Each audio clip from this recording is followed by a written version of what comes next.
How can we break that cycle of putting ourselves in a me versus them mindset? Because I feel like it's very easy for us to do that.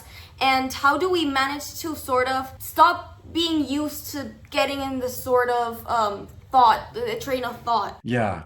So again, I think awareness is worth its weight in gold. Awareness is very valuable. The mere notion of being aware of your mindset is to me the essence of the prescriptive advice. We typically walk into a negotiation with an adversarial mindset. And certainly in conflict situations, we immediately think it's me versus you, it's us versus them. To me, the single most powerful thing you can do is to shift that mindset, to shift it. So it's not me versus you. It is the two of us side by side working on the same shared problems. So often people think conflict means it's me, conflict means fighting. I say, no, that's not true. Conflict means difference. We can deal with difference in a violent way, an aggressive way, a rude or unkind way. We can also deal with it in a strong but wise and smart way. Let's work together to deal with our differences. So it's a mindset shift. To me, that's the essence of it. It's really hard to do and it's really easy to do. So it's the difference between your friend says something to you that you find, you get into a conflict over something, where to go or what to do, or I don't know what you get into conflicts about.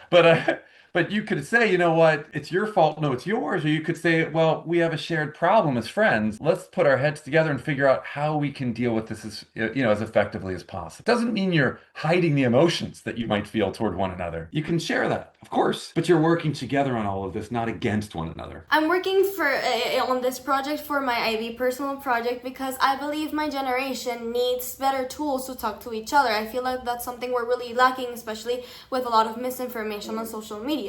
If we could teach only one negotiation skill in every high school in the world, what do you think it should be? I mean, to me, it is the value of appreciation. Now, I remember 30 years ago talking with my very dear colleague, Roger Fisher, this legendary figure in the field of negotiation.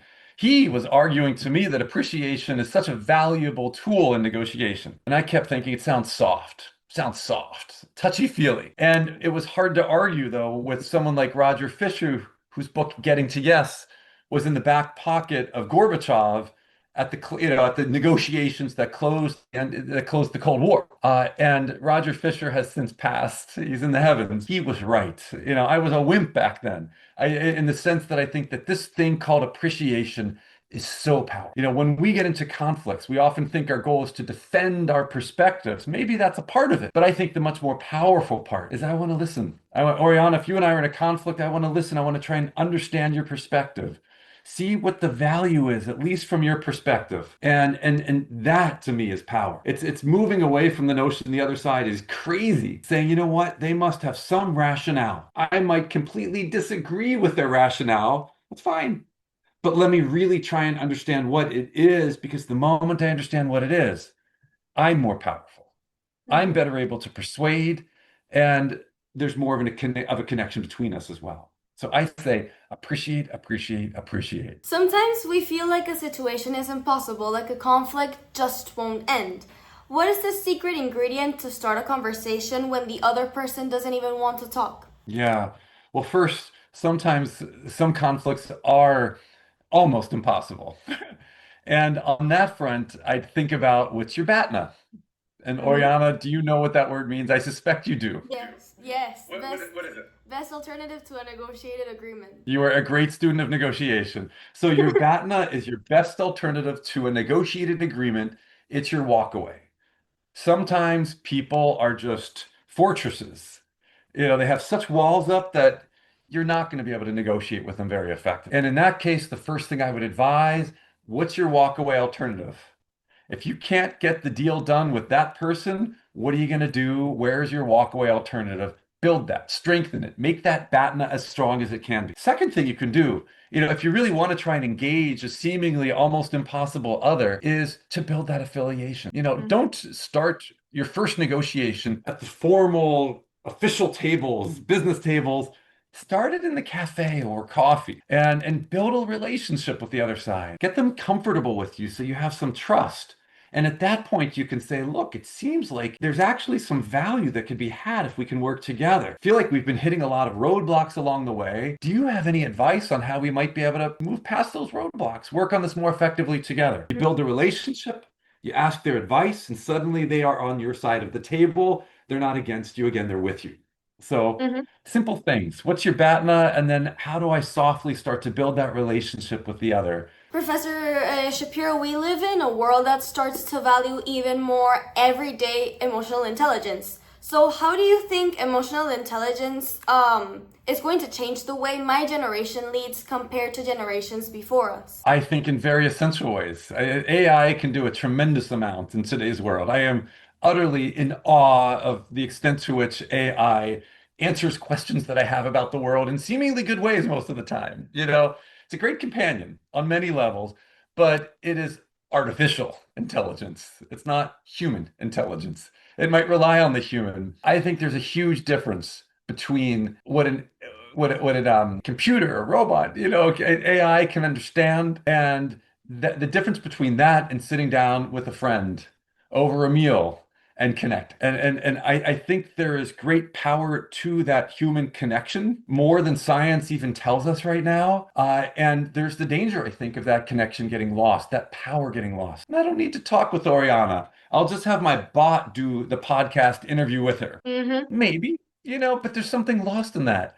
I lose the opportunity truly to connect with someone from Venezuela and to learn about your own story, your own history, your own realities, and that sense of connection that's there. And it's not just Dan Shapiro saying this is important. There is a growing and strong science behind this as well. I have a wonderful colleague at MIT, Jared Curhan, who has conducted some laboratory empirical research on what he talks about as the difference between subjective and objective value in negotiations. What he suggests is that you actually can get a lot of objective value in negotiations through connecting on a subjective level, building that sense of connection, bringing in the positive emotions. And AI might be able to do that on some level, but it's just not the same.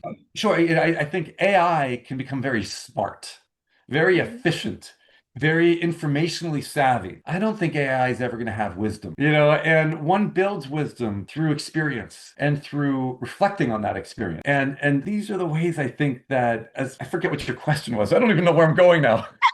What was your Well, question, Ariana? how is it going to be different in the way our generation leads now that we have Yeah. this sort of tool? Yeah, so I think we need to maintain and make sure there's still space for emotions to be part of our human experience. If we're only interacting with robots, computers, AI, it might be an efficient world, but I'm not sure it's going to be a very fulfilling world in the long run. Thank you so much, Professor Shapiro. Lastly, you've advised world leaders and CEOs. If you could go back in time to tell your 16-year-old self one thing about human connection, what would it be? Oh boy, my 16-year-old self. He's still there somewhere. He's still there. But I remember initially working with heads of state, senior leadership in business and government, and I wouldn't sleep for a week before, and it's shaking. I still get anxious before these meetings. But the surprise came from the very obvious that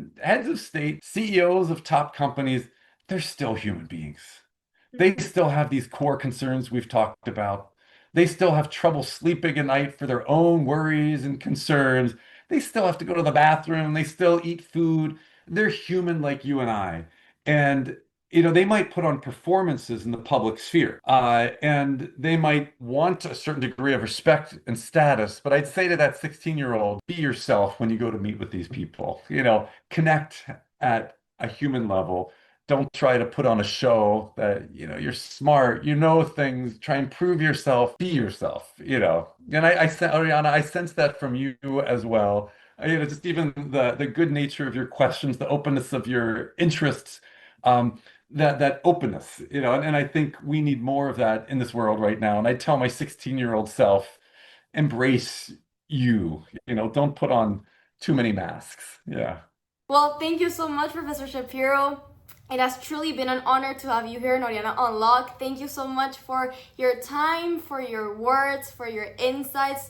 They have truly given us a masterclass on, well, human brain and how we work and human emotions and how we can connect with these human emotions. And for my audience watching, please use this advice as something very important because you've just heard from one of the most brilliant minds in our world.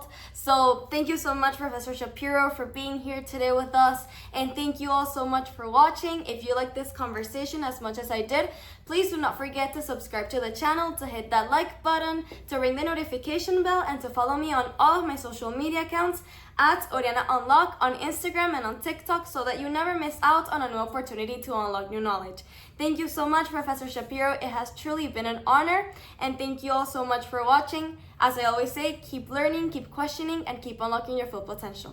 I will see you all very, very soon. Bye! Thank you. Bye-bye. Thank you so much.